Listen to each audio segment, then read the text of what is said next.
Hello guys, I am Ricky and you're most welcome to our YouTube channel Nirmala निर्वाण classes. खगोलिकी देख रहे थे astronomy हम लोग, और इसमें टॉपिक जो आज देखेंगे वो है परंपरागत ग्रह। परंपरागत ग्रह क्या है या क्लासिकल प्लैनेट्स क्या है, इसको देखेंगे और साथ ही इससे जुड़ी जो बहुत सारी बातें होंगी। ये वीडियो चूंकि लंबा होगा क्योंकि इसका कंटेंट जो है ज़्यादा है, तो आज जो परंपरागत ग्रह है या क्लासिकल प्लैनेट्स हैं, इसमें जो जो ग्रह आते हैं उसको भी देखेंगे, और साथ ही ग्रहों का ग्रह होने के लिए जो कंडीशंस हैं उसको भी देखेंगे। कंडीशंस तो पहले कि जो किसको ग्रह कहा जाएगा और किसको ग्रह नहीं कहा जाएगा, इसकी एक डिफिनेशन थी। लेकिन जो आधुनिक डिफिनेशन की बात करें, अगर नए परिभाषा की बात करें, तो उसको भी देखेंगे कि नया परिभाषा में ग्रह किसको कहा गया, जिसके कारण उसी नया परिभाषा को नहीं मतलब परिपूर्ण करने के कारण जो है, नहीं फुलफिल कर होने के कारण ही जो प्लूटो है उसको ग्रह से निकाल दिया गया और बौने ग्रह में डाल दिया गया था। ये हमने प्राग सम्मेलन में पढ़ा था। तो चलिए आगाज करते हैं। अंतर्राष्ट्रीय खगोल शास्त्रीय संघ इंटरनेशनल एस्ट्रोनॉमी यूनियन के नवीनतम परिभाषा के अनुसार, नवीनतम परिभाषा का मतलब क्या हुआ, जो नया परिभाषा है। एक तो पहले परिभाषा था जिसके अंतर्गत जो है प्लूटो को भी ग्रह में रखा गया था, लेकिन नवीनतम परिभाषा के अनुसार ग्रह वे खगोलीय पिंड हैं, ग्रह वे खगोलीय पिंड हैं जो निम्नलिखित शर्तों को पूरा करते हैं, जो निम्नलिखित शर्तों को पूरा करते हैं। अगर नीचे दिए गए शर्तों को कोई ग्रह पूरा कर रहा है तो यह नवीन डिफिनेशन के अनुसार वो क्या कहलाएगा, ग्रह कहलाएगा। और कोई ग्रह अगर इस नवीन डिफिनेशन को, जो नया डिफिनेशन आधुनिक परिभाषा बना, अगर वह इसको फुलफिल नहीं करता है तो वह ग्रह की श्रेणी में नहीं हो सकता या उसको ग्रह नहीं कह सकते हैं। तो देखिए इसका कंडीशन क्या है कि जो सूर्य की परिक्रमा करता हो। नया जो परिभाषा निकाला उसके अंदर क्या कहा गया कि जो ग्रह सूर्य की परिक्रमा करता हो, सूर्य की परिक्रमा करना चाहिए, एक कंडीशन ये है। दूसरा कंडीशन बी ये है कि उनका द्रव्यमान कम से कम इतना हो कि अपने गुरुत्वाकर्षण के कारण उसका आकार लगभग गोल हो गया हो, है ना। ये दूसरा कंडीशन को समझिएगा, ये जटिल है। क्या बोला, पहला बोला कि किसी भी ग्रह को ग्रह तब कहेंगे जब वह इस कंडीशन को फॉलो करता हो कि वह सूर्य की परिक्रमा करता है। अगर कोई ग्रह सूर्य की परिक्रमा करता है, पहला कंडीशन ये है। दूसरा है कि जो ग्रह है उसका जो मास होना चाहिए, द्रव्यमान होना चाहिए, वह कम से कम इतना होना चाहिए कि अपने गुरुत्वाकर्षण के कारण उसका आकार लगभग गोल हो गया है। जैसे मान लीजिए हम एक ग्रह की बात करते हैं जिसका नाम है पृथ्वी। अर्थ एक ग्रह है, एक प्लेनेट है। इसके संदर्भ में एक बात करते हैं, अगर पृथ्वी को ग्रह होना होगा तो इसके लिए जो पृथ्वी का द्रव्यमान है, उस पृथ्वी का द्रव्यमान जो होगा वह कम से कम इतना जरूर होगा कि पृथ्वी का गुरुत्वाकर्षण के कारण उसका आकार लगभग गोल हो गया हो। द्रव्यमान जितना ज्यादा होगा, गुरुत्वाकर्षण उतनी ज्यादा होगी, और गुरुत्वाकर्षण के कारण, है ना, उसका आकार लगभग गोल हो गया हो। गुरुत्वाकर्षण इतना ज्यादा होना चाहिए कि उस ग्रह का आकार लगभग क्या होना चाहिए, गोल। 100% गोल नहीं है लेकिन लगभग गोल हो जाना चाहिए। तो अब जिस ग्रह का मास ज्यादा होगा उसमें गुरुत्वाकर्षण शक्ति भी ज्यादा होगी, और गुरुत्वाकर्षण शक्ति ज्यादा होगी तो उसी गुरुत्वाकर्षण के कारण उसका आकार लगभग गोल होगा। तो अब जिस ग्रह का द्रव्यमान ज्यादा है उसमें गुरुत्वाकर्षण ज्यादा होगी, तो गुरुत्वाकर्षण ज्यादा होने से क्या होगा, उस ग्रह के गोल होने की संभावना ज्यादा होगी। अब जिस ग्रह में यह कंडीशन नहीं हो रहा है कि उसका द्रव्यमान बहुत कम है, इतना द्रव्यमान कम है कि उसके गुरुत्वाकर्षण के कारण उसका आकार गोल, लगभग गोल नहीं हो पा रहा है, तो उस ग्रह को क्या कहेंगे, ग्रह के रूप में उसको नहीं रखा जाएगा, ग्रह की श्रेणी में उसको नहीं रखा जाएगा। संभवतः प्लूटो को हटाने का जो है ये सब भी एक कारण रहा होगा। तो पहला में कहा कि ग्रह को सूर्य का परिक्रमा करना चाहिए।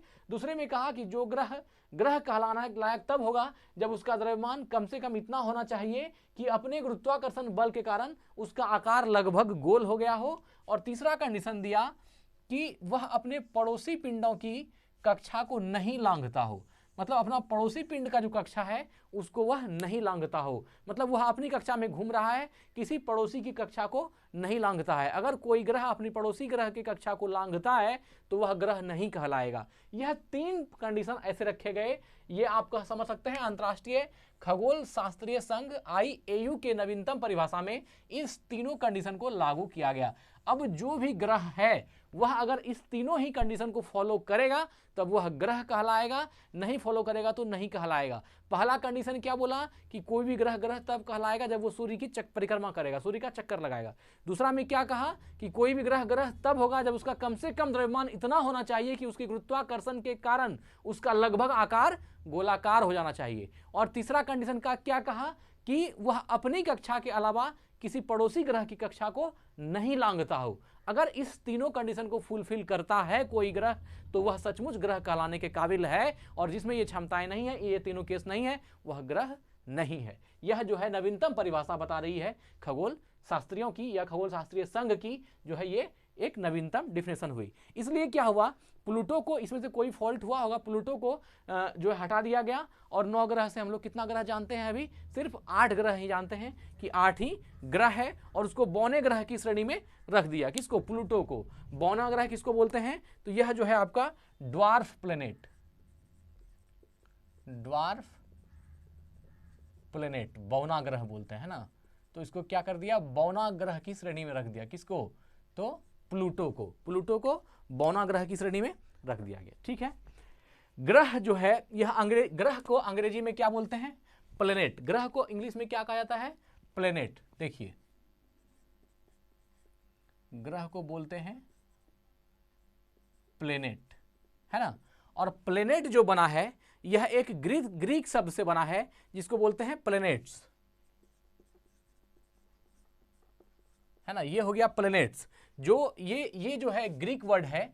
आप ग्रह को इंग्लिश में कहेंगे प्लेनेट, और प्लेनेट जो बना है यह एक ग्रीक शब्द प्लेनेट्स से बना है, और प्लेनेट्स का अर्थ होता है घुमक्कड़ या यायावर। ये जो प्लेनेट्स है इसका अर्थ क्या होता है, घुमक्कड़, मतलब जो घूमता रहता हो, घुमक्कड़, या इसी को बोलते हैं यायावर। यायावर आप जानते ही हैं, जो एक जगह स्थिर नहीं रहता, चलते रहता है ना, यायावर। इसको बोलते हैं वांडेरर, है ना, वांडेरर। ये हो गया आपका यायावर। तो यह प्लेनेट शब्द से बना है, प्लेनेट। और प्लेनेट जो है यह ग्रह का अंग्रेजी रूप है, जिसको अगर हिंदी में आप ग्रह बोलते हैं तो इंग्लिश से आप प्लेनेट बोलते हैं।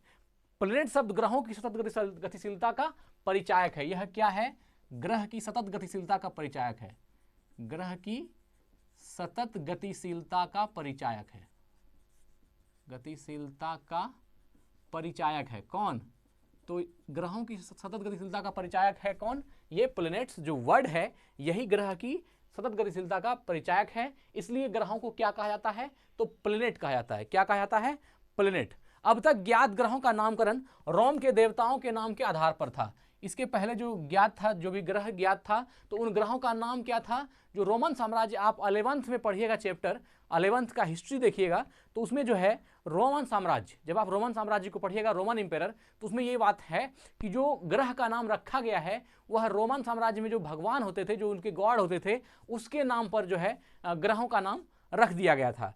तो अब तक ग्रहों का नामकरण जो है वह रोम के देवताओं के नाम पर आधारित था, रोम के देवताओं के नाम पर आधारित था, रोम के देवताओं के नाम पर ग्रहों का नामकरण किया गया था, ऐसा आप लिख सकते हैं, ग्रहों का नामकरण किया गया था, जो आज भी है, आप जानते ही हैं।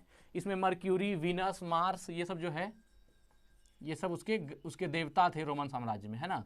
मर्क्यूरी, वीनस, मार्स, है ना, सैटर्न, जुपिटर,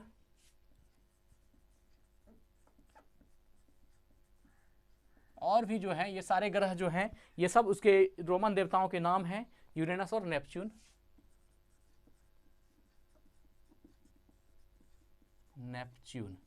ये सभी जो हैं रोम साम्राज्य के अलग अलग भगवान हैं, और जो अलग अलग गॉड हैं उसी के नामकरण पर क्या कर दिया गया, जो जितना भी ग्रह हुआ उस सब का नाम जो है यही सब रख दिया गया। अभी आप जानते ही हैं, तो इसके नाम पर रख दिया, mercury, Venus, Mars, Jupiter, Saturn, Uranus और नेपच्यून। ये सभी अलग अलग डिपार्टमेंट के अलग अलग गॉड हैं। रोमन साम्राज्य में अगर आप पढ़ेंगे तो उसमें ये बात क्लियर है, और वहीं से जो है इन ग्रहों का नाम भी रखा गया है। ग्रहों का अपना प्रकाश नहीं होता, ये सूर्य के प्रकाश से प्रकाशित होते हैं, ये बात आप जानते ही हैं। ग्रह का अपना कोई भी प्रकाश नहीं होता, वो सूर्य के प्रकाश से प्रकाशित होता है। परंपरागत ग्रहों में 6 ग्रह हैं। अब देखिए परंपरागत ग्रह में कौन कौन से ग्रह हैं? परंपरागत ग्रह या जिसको आप बोलते हैं, है ना, क्लासिकल प्लैनेट। परंपरागत ग्रह कितने हैं? क्लासिकल प्लैनेट कितने हैं? 6 हैं, है ना। परंपरागत ग्रह 6 हैं। और इस ग्रह में कौन कौन है? बुध, शुक्र, पृथ्वी, मंगल, बृहस्पति, शनि। देखिए बुध, शुक्र, पृथ्वी, मंगल, बृहस्पति, कितना हुआ? 1 2 3 4 5 और 1 शनि। यह 6 जो है, ये 6 क्या है? तो यह 6 का 6 आपका परंपरागत ग्रह है, जो आपके क्लासिकल प्लैनेट में आते हैं, परंपरागत ग्रह में आते हैं। तो परंपरागत ग्रहों में 6 ग्रह हैं, बुध, शुक्र, पृथ्वी, मंगल, बुध, शुक्र, पृथ्वी, मंगल, बृहस्पति और शनि। यह 6 जो है परंपरागत ग्रह है ना। इसके बारे में जानकारी प्राचीन काल से ही थी। इसको परंपरागत इसलिए कहते हैं कि इसकी जानकारी जो है ना, इसके बारे में जानकारी बहुत पहले प्राचीन काल से ही इसके बारे में जानकारी थी। प्राचीन काल से ही इसके बारे में नॉलेज था लोगों का। प्राचीन काल से ही जानकारी इसकी प्राचीन काल से ही थी, इसलिए इसको क्या कहा गया? परंपरागत ग्रह। परंपरागत ग्रह कहे जाने का क्या कारण है? क्योंकि इस ग्रह के बारे में लोगों को प्राचीन काल से ही जानकारी मालूम थी, प्राचीन काल से ही इन ग्रहों को लोग जान रहे थे, इसलिए इसको क्या नाम दिया गया? तो इसको नाम दिया परंपरागत ग्रह का। किसका? परंपरागत ग्रह का, या क्लासिक, है ना, क्लासिकल प्लैनेट्स का। और इसके बाद 2 अन्य ग्रह हैं, है ना, अरुण और वरुण। 2 ग्रह और हैं, 2 अन्य ग्रह हैं, है ना। एक है आपका अरुण और एक है वरुण। अरुण जिसको आप यूरेनस बोलते हैं, यूरेनस, और दूसरा है वरुण, या इसको अंग्रेजी में ही लिख दीजिए यूरेनस, है ना। अरुण और दूसरा है वरुण, अरुण और वरुण। यूरेनस को नेपच्यून, नेपच्यून। ये दोनों ग्रह जो हैं, 2 अन्य ग्रह हुए, है ना। इसकी खोज दूरबीन के आविष्कार के बाद हुआ। इन दोनों ग्रह का खोज जो है, इसकी खोज दूरबीन के आविष्कार के बाद हुआ। दूरबीन के आविष्कार या टेलीस्कोप जो बोलते हैं आप, दूरबीन या टेलीस्कोप, है ना। वरुण, इसकी खोज दूरबीन के आविष्कार के बाद, दूरबीन का आविष्कार हुआ और उसके बाद जो है इन ग्रहों का खोज हुआ। किसका किसका? अरुण का और वरुण का। ठीक है। अरुण की खोज 1781 में विलियम हर्सेल ने। देखिए अरुण का खोज कब हुआ? 1781 ईस्वी में। और किसने किया? विलियम हर्सेल ने। 1781 में विलियम हर्सेल के द्वारा। ठीक है। और जो वरुण है, इसका खोज कब हुआ? 1846 में, है ना। वरुण 1846 में इसका खोज हुआ। जॉन गैले ने। किसने खोज किया? तो जॉन गैले ने इसका खोज किया, जॉन गैले। ठीक है। तो अरुण ग्रह जो है, इसका कब खोज हुआ? 1781 में, है ना। 1781 में किसके द्वारा? विलियम हर्सेल के द्वारा। और वरुण ग्रह की खोज कब हुई? 1846 में। किसके द्वारा? जॉन गैले के द्वारा। ठीक है। अब है ग्रहों का क्रम। यहां से अब आप ग्रहों के क्रम को भी देख लीजिए, एक टॉपिक है इसी के साथ में, जो आपका क्लासिकल प्लैनेट्स है, इसी में एक टॉपिक है ग्रहों का क्रम। हम चाहते थे इसको अलग कर सकते थे, लेकिन हाँ, इसी का क्रम इसी का है, इसलिए हम इसी में इसको पढ़ा देते हैं। Order of planet, order of planet, है ना। तो प्लैनेट्स एस लगना होगा क्योंकि बहुत सारा है। तो ऑर्डर ऑफ प्लैनेट्स, ये जो है ग्रहों का क्रम, एक है सूर्य की दूरी के अनुसार। अगर 1 नंबर बात करेंगे तो क्या होगा? सूर्य की दूरी के अनुसार ग्रहों का क्रम। सूर्य की दूरी के अनुसार, इसमें जो है सूर्य की दूरी के अनुसार क्या हुआ कि सूर्य एक जगह स्थिर है, उसके बाद कौन ग्रह है, उसके बाद कौन ग्रह है, उसके बाद कौन ग्रह है, उसके बाद कौन ग्रह है, उसके बाद कौन ग्रह है। तो सूर्य अपने जगह स्थित है और उससे जिस तरह से दूरी बढ़ते जाएगा उस ग्रह जो है आगे बढ़ते जाएगा। जैसे मान लीजिए यहाँ पर फिगर में हम बताना चाहेंगे कि यहाँ पर अगर सूर्य है हमारा, है ना, ये सूर्य है, तो इसके चारों ओर जो अगला ग्रह चक्कर लगाएगा ये बुध होगा, फिर आगे जो है इसका, है ना, शुक्र होगा, फिर आगे पृथ्वी होगी, मंगल, ऐसे करके सब चलता जाएगा। तो सूर्य की दूरी के अनुसार जो ग्रहों का क्रम होगा वह बुध, शुक्र, पृथ्वी, मंगल, बृहस्पति, शनि, अरुण, वरुण, यह जो है आपका ये सूर्य की दूरी के अनुसार है। तो इसको लिख देते हैं बुध, शुक्र, सॉरी शुद्ध लिखा गया, बुध, शुक्र, पृथ्वी, मंगल,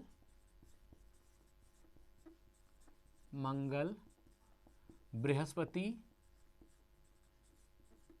बुध, शुक्र, पृथ्वी, मंगल, बृहस्पति, शनि, अरुण और वरुण, शनि, अरुण व वरुण। यह जो ऑर्डर है यह सूर्य के दूरी के अनुसार है। सूर्य के दूरी के अनुसार जो ग्रह हैं वो सूर्य की दूरी के अनुसार ग्रहों का क्रम क्या है, तो सबसे पहले बुध, फिर शुक्र, फिर पृथ्वी, फिर मंगल, फिर बृहस्पति, शनि, फिर अरुण, फिर वरुण। 1 2 3 4 5 6 7 8, यहाँ पर यम था प्लूटो जिसको कि हटा दिया गया है। तो सूर्य की दूरी के अनुसार सबसे पहले होगा बुध, उसके बाद शुक्र, उसके बाद पृथ्वी, मंगल, बृहस्पति, शनि, अरुण, वरुण। ये हो गया सूर्य की दूरी के अनुसार। अगला है पृथ्वी से दूरी के अनुसार, है ना, पृथ्वी से दूरी के अनुसार ग्रहों का क्रम क्या है। देखिए पृथ्वी से दूरी के अनुसार, देखिए अब पृथ्वी की दूरी के अनुसार हमेशा ध्यान रखिएगा सूर्य की दूरी के अनुसार क्या हो गया, पहले सूर्य हो गया, फिर इसके करीब जो हुआ, फिर करीब जो हुआ, फिर कौन, ऐसे ही। तो पृथ्वी से भी ऐसा ही चलेगा, पृथ्वी अपनी जगह रहेगी, उसके ज़्यादा करीब कौन है, फिर उसके करीब कौन है, फिर कौन है, फिर कौन है, ऐसे करके होगा। इस क्रम का, इस ऑर्डर का मतलब यही होता है। अगर सूर्य के क्रम के अनुसार कहा जा रहा है तो सूर्य से करीब में जो है पहले वो आएगा, फिर उसके बाद जो है वो आएगा, फिर उसके बाद जो है वो आएगा, और सबसे लास्ट में वो आएगा जो सूर्य से सबसे दूर है। तो उसी तरह पृथ्वी से दूरी के अनुसार होगा कि जो पृथ्वी के सबसे करीब में है पहले वो आएगा, फिर अंतिम में, सबसे अंतिम में वो आएगा जो पृथ्वी से सबसे दूर का ग्रह है। तो पृथ्वी से दूरी के अनुसार सबसे पहले जो जानते हैं पृथ्वी का करीबी ग्रह है,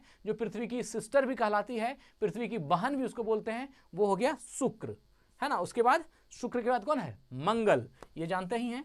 तो यहां भी आप देखिए पृथ्वी के बाद, तो यहां हो जाएगा सबसे पहले पृथ्वी के नजदीक हो गया शुक्र, शुक्र के बाद हो गया मंगल, जिसको आप मार्स बोलते हैं, लाल ग्रह, शुक्र, मंगल, इसके बाद बुध, और फिर हो गया बृहस्पति, और इसके बाद हो गया शनि, फिर अरुण, वरुण, है ना, फिर अरुण और इसके बाद वरुण। तो यह जो ग्रहों का क्रम है यह पृथ्वी से दूरी के अनुसार है। पृथ्वी से दूरी के अनुसार, तो अगर आपको इस ऑर्डर से ही पता लगा सकते हैं कि पृथ्वी से सबसे नजदीक में कौन सा ग्रह है, शुक्र है, इसके बाद कौन है, मंगल है, इसके बाद कौन है, बुध है, फिर बृहस्पति, फिर शनि, फिर अरुण और फिर वरुण। मतलब कि पृथ्वी से सबसे दूर स्थित ग्रह कौन सा हो जाएगा, वह हो जाएगा वरुण, है ना। पृथ्वी की दूरी के अनुसार, पृथ्वी से दूरी के अनुसार सबसे दूर में हो जाएगा वरुण, और पृथ्वी से दूरी के अनुसार सबसे करीब का ग्रह कौन हो जाएगा, शुक्र। सूर्य की दूरी के अनुसार सूर्य के सबसे करीब का ग्रह बुध, और सूर्य की दूरी के अनुसार सूर्य से सबसे दूर ग्रह वरुण। अब है आकार के अनुसार, अकॉर्डिंग टू साइज, आकार के अनुसार मतलब कौन सा ग्रह कितना बड़ा है, उसके बाद कौन है, उसके बाद कौन है। तो ये हो गया आकार के अनुसार, है ना, अकॉर्डिंग टू साइज। तो देखिए आप जानते ही हैं सबसे बड़ा ग्रह कौन सा है, सबसे बड़ा ग्रह है बृहस्पति, सबसे भारी ग्रह है बृहस्पति। तो जब आकार में बात होगी तो सबसे पहले कौन आ जाएगा, बृहस्पति, जो सबसे बड़ा है और सबसे भारी भी है, सबसे बड़ा ग्रह कहा जाता है। तो ये हो गया बृहस्पति, इसके बाद आता है शनि, है ना, बृहस्पति के बाद शनि, और इसके बाद जो बड़ा ग्रह है वह है अरुण, वरुण, अरुण है, फिर वरुण है ना, अरुण, वरुण, तब पृथ्वी,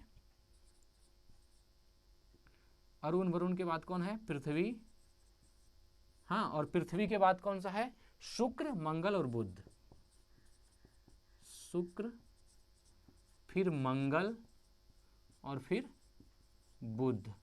तो अगर आपसे पूछा जाए आकार में अभी सबसे छोटा ग्रह कौन सा होगा, तो आकार के अनुसार सबसे छोटा ग्रह कौन सा हो रहा है, बुध, है ना। आकार के अनुसार सबसे छोटा ग्रह बुध हो जाएगा, क्योंकि आकार के अनुसार सबसे बड़ा ग्रह क्या हो गया, बृहस्पति। आकार के अनुसार सबसे बड़ा ग्रह बृहस्पति, दूसरा है शनि, जो बृहस्पति के बाद बड़ा है शनि। तीसरा स्थान आकार के अनुसार किसका होगा, अरुण का। चौथा स्थान किसका होगा, वरुण का।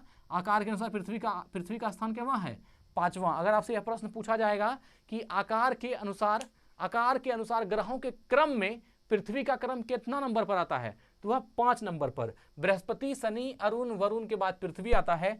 और शुक्र का स्थान क्या है, तो साइज के अनुसार सूर्य का स्थान छठा है।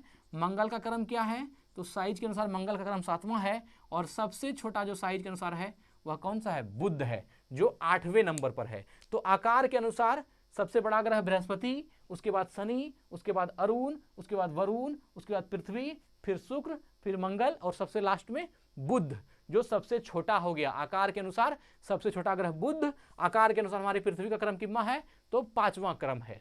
तो मित्र आज जो है हम लोगों ने परंपरागत ग्रह को देखा, इसमें ग्रह के डिफिनेशन को भी देखा और साथ ही साथ जो चीजें थी उसको भी हमने देखा। अब यहीं पर आज वीडियो को एंड करते हैं, मिलते हैं अगली वीडियो में। स्वस्थ रहें, अपना ख्याल रखें। जय हिंद, जय भारत।